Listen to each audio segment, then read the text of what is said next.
রাধে কৃষ্ণ বন্ধুরা, কেমন আছেন আপনারা? আশা করি সবাই ভালো আছেন। আজকে আবার একটা নতুন ভিডিও নিয়ে হাজির হয়ে গেছি। ভিডিওটি শেষ অবধি দেখার অনুরোধ রইল। আজকের গল্প তারাশঙ্কর বন্দ্যোপাধ্যায়ের অন্যতম শ্রেষ্ঠ উপন্যাস হাঁসুলি বাঁকের উপকথা। আজকে উপন্যাসের ষোড়শ পর্ব। মেজ ঘোষকে দেখে করালি চোখ দুটো জ্বলে উঠল প্রথমে, কিন্তু পরক্ষণেই মনটা নেচে উঠল। বনোয়ারি তার ঘাড় ধরেছিল, মেজ ঘোষ তাকে মেরেছিল। আজ বনোয়ারি তাকে তারিফ করছে।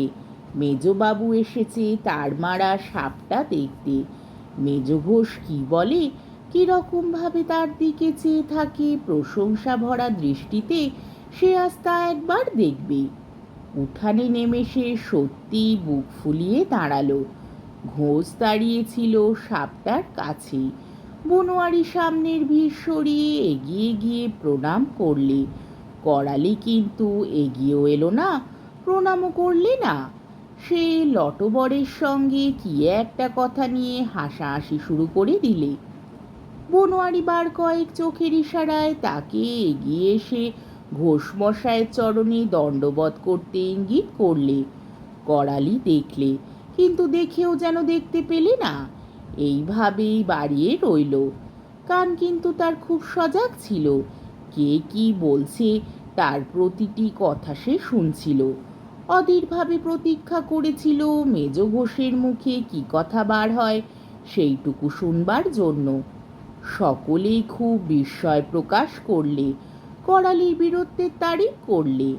কিন্তু কিছুক্ষণ দেখে শুনে একটু হেসে মেজ ঘোষ বললে, না, খুব বড় না, এর চেয়ে অনেক বড় পাহাড়ে চিতি চিড়িয়াখানাতেই আছে।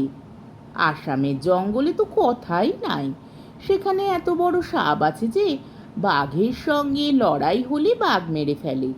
রেল লাইনের ওপর যদি কোনো ট্রেন যাবার সময় পড়ে তো ট্রেন আটকে যায়। বনোয়ারি সায় দিলে কথাটায়, বললে, আজ্ঞে হ্যাঁ, মাঝারি সাপ। করালি এবার উদ্ধতভাবে এগিয়ে এলো। সাপটাকে এখনই এখান থেকে তুলে নিয়ে যাবে সে, নিয়ে যাবে চন্দনপুর স্টেশনে। সেখানে বাবুদের দেখাবে, সাহেবকে দেখাবে। তাদের কাছে ঘোষের দাম কানাকড়ি। জাঙলের একজন ভদ্রলোকের ছেলে বললে, কিন্তু এ তো পাহাড়ি চিতি নয়, এ হলো চন্দ্রবোড়া।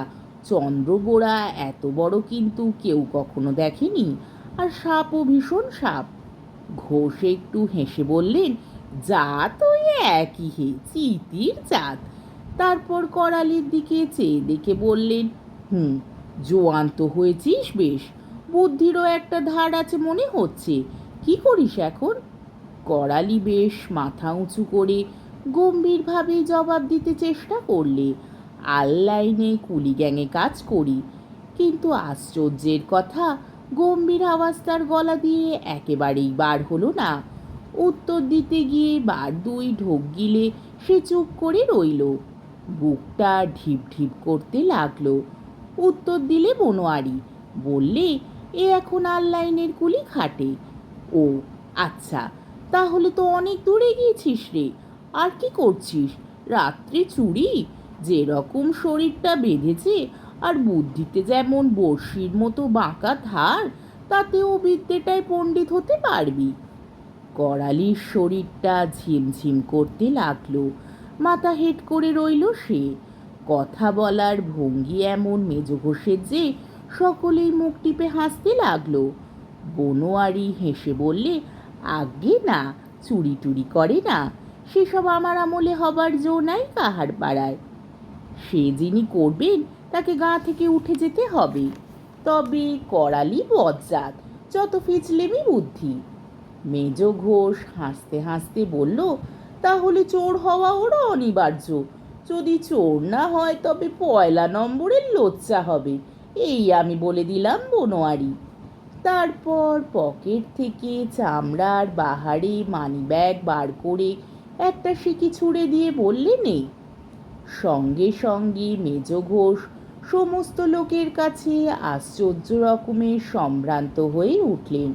তারপর বললেন, উঠিয়ে নিয়ে যা ওটা, গন্ধ উঠছে এর মধ্যে।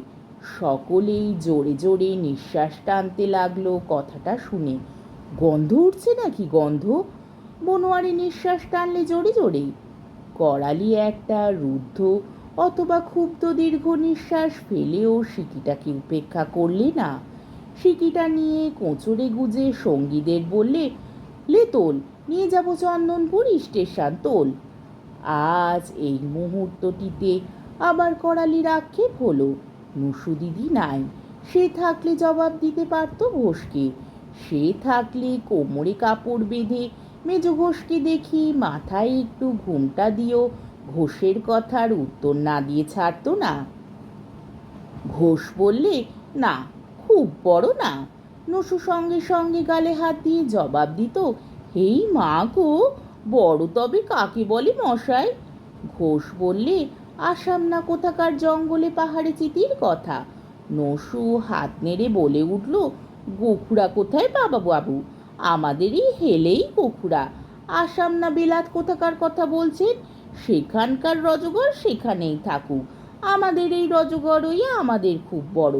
লঙ্কায় বলে সোনা সস্তা, সেখানকার নোকে সব অঙ্গে সোনা। আমাদের দেশে কাঁচের চুড়ি, রূপদস্তার চুড়ি, রূপদস্তার চুড়ি, সোনার চুড়ি। আরও কত ছড়া কাটত। করালির বারবার মনে হলো নুসুবালার কথা। আর আজ নসুদিদি থাকলে বড় ভালো হতো। এত বড় একটা কীর্তির গৌরব উৎসাহ ম্লান করে দিল মেজ ঘোষ। ঘোষ চোখের অন্তরাল হতে তবে তার সাহস খানিকটা ফিরে এলো। সে মাতলাকে ধমকে দিয়ে বললে, কিরে, কানে কথা যায় না লয়? লেতল। সাপটাকে বই নিয়ে যাবার বাঁশের একদিকে কাঁধ দিয়েছিল মাতলা, অন্যদিকে লটা, অর্থাৎ নটা, মানে নটবর। আজকের পর্বটি এইখানেই শেষ হলো। আমার ভিডিওটি যদি আপনাদের ভালো লেগে থাকে তাহলে আমাকে কমেন্টের মাধ্যমে আপনাদের মূল্যবান মতামত অবশ্যই জানাবেন এবং আমার ভিডিওটিকে লাইক ও শেয়ার করার ও আমার চ্যানেলটিকে সাবস্ক্রাইব করারও অনুরোধ রইল। তাহলে আজকের ভিডিওটা এই অবধি। পরের দিন আবার এই উপন্যাসেরই সপ্তদশ পর্ব নিয়ে হাজির হয়ে যাব। ততক্ষণ পর্যন্ত আপনারা সবাই ভালো থাকবেন, সুস্থ থাকবেন, সাবধানে থাকবেন এবং আমার ভিডিওটি দেখতে থাকবেন। তাহলে আজকে আসি। রাধে কৃষ্ণ।